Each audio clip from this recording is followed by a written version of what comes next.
Dr. Lewis, I'm concerned about Mr. David's progress in physiotherapy. He's not showing significant improvement in his mobility and strength.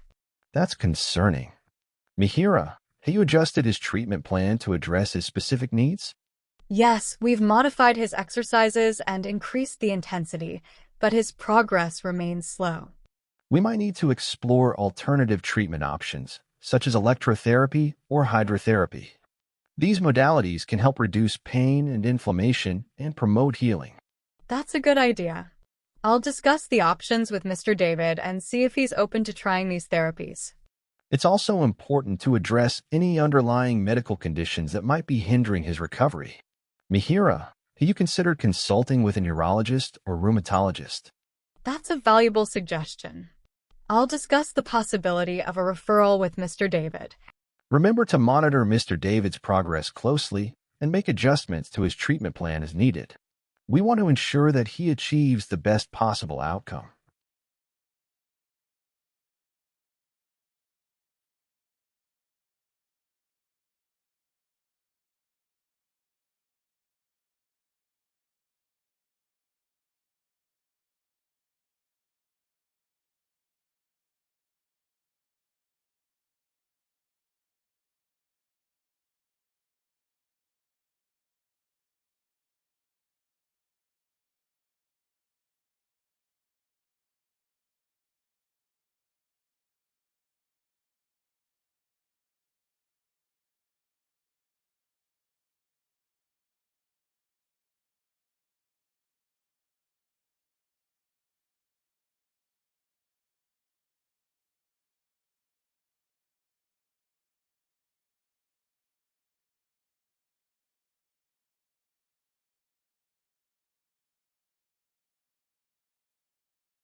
Hello, Mihira. I understand that facing a surgical procedure can feel daunting, and it's completely normal to have concerns. I want to reassure you and provide some clarity on the steps we take to ensure your care is as safe and comfortable as possible. Please know that your upcoming surgery is a routine procedure handled by a highly expert surgical team. Every member, from the surgeon to the nurses and anesthesiologists, is deeply experienced and committed to achieving the best possible outcome for you. They perform procedures like yours regularly and maintain the highest standards of safety and care. We will be with you every step of the way, and you'll have ample support available before, during, and after the surgery. Before you even head to the operating room, someone will be there to answer any last-minute questions, and once you wake up, a dedicated team will be monitoring you closely in recovery. Your well-being is our top priority. Before your surgery, you will have a preoperative assessment, which is a crucial and routine part of the process designed entirely for your safety. Think of it as a comprehensive checkup specifically focused on preparing you for the procedure. The main purpose of this assessment is to ensure you are fit for surgery. This involves reviewing your complete medical history and current health status. By doing this, the team can identify any potential risks or existing conditions that might need extra attention during the operation. For example, they'll check your heart and lung function to make sure you can tolerate the anesthesia and the procedure itself. Ultimately, the information gathered allows the surgical and anesthesia teams to plan the safest procedure tailored specifically to you. They can choose the best type of anesthesia, prepare for any necessary adjustments, and anticipate your recovery needs, ensuring a smooth and successful experience. It's a key step in personalizing your care and minimizing unforeseen issues. I hope this explanation offers you some peace of mind. Please remember that feeling anxious is natural, and we are here to support you. Do you have any other concerns or questions about the surgery, the recovery process, or anything at all that I can help clarify for you today?